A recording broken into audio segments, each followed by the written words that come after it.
Vision. Today I'm gonna show you the hardest costume I've ever sewn to date. Yeah! You can also support me by signing up for my Patreon for monthly exclusive cosplays, and also check out my online digital store for digital photo sets. The costume I'm working on is Akali from League of Legends, and it's her KDA skin. These are using the light. Doing a photo shoot this morning with my Akali cosplay. Graffiti walls. Oh my god, it's so hot outside. I can't take it. I take my jacket off. I wore this costume for my first overseas Singapore convention. I did a photo shoot there. It was noon. It was Singapore, and it's damn hot in this non-breathable thick jacket.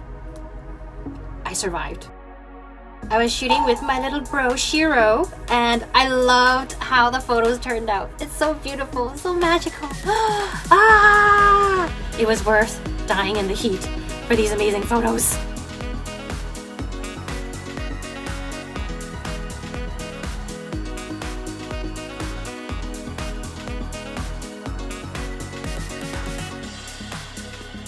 When I came back home to Canada, I really wanted to do the glow-in-the-dark shoot of this cosplay. So I set up a backdrop in my garage. By the way, it was minus 30 that day. We shot from plus 30 in super humid weather in Singapore to minus 30 in Canada. It's like both ends of the extremes. But the photos turned out really nice and I was really happy. What up, bro? Where's the music?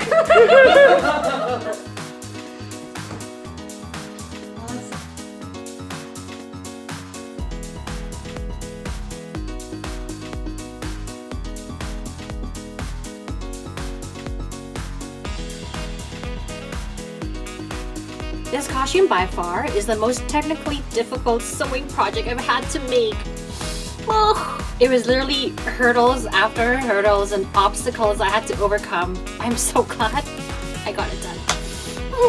Akali's KDA skin, she has a very unique jacket in a very shimmery blue purplish fabric, and I could not find any fabric that represented that color or material that was also quilted. So in the end, I actually had to learn how to quilt.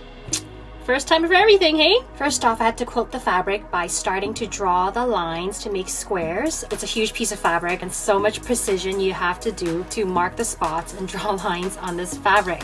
This definitely took me a really long time, like a couple hours. The fabric is done! But I messed up really bad. You notice on Akali's jacket, they're not squares, they're diamonds! It's drawn as squares instead of diamonds. I had to reposition how I cut out the fabric. This was really tricky because now you're using a square fabric and trying to tilt it sideways to get diamonds out of your pattern. I'm losing a lot of real estate and I was really worried I wouldn't have enough fabric there.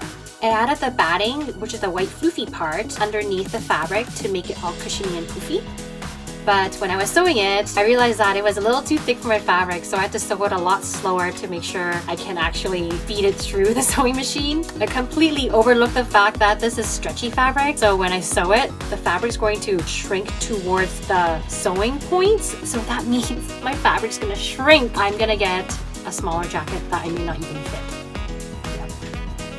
Just so you guys know, I've never had formal sewing training before. I kind of just learned it on my own and kind of used my imagination to figure things out. In my mind, technically quilting worked. I just had to make sure I could execute it properly, but it ended up to be a lot harder than I thought. It was such a long battle. I had to be super patient to work with this tedious fabric and all of my obstacles, but my jacket is done! And it looks amazing. I'm so happy. Ugh.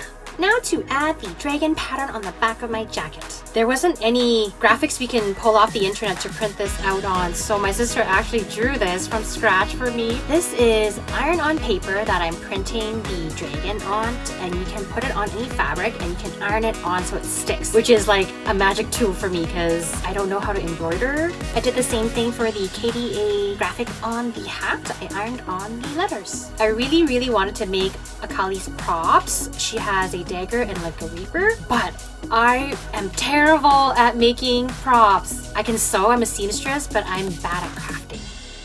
I was fortunate enough that I asked my friend Lim Shady to give me a hand at making my props. even did some wiring and made it glow! So magic! After sewing my jacket, I started working on the other accessory pieces for Akali.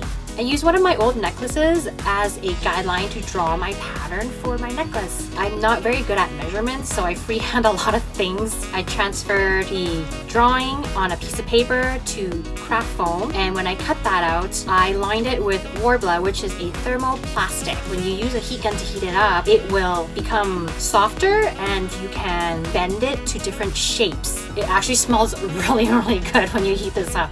It smells like cookies! And I just put it in my mouth because it smells delicious. We spray painted up the accessories and the weapons in my garage. Make it all fancy and shiny gold.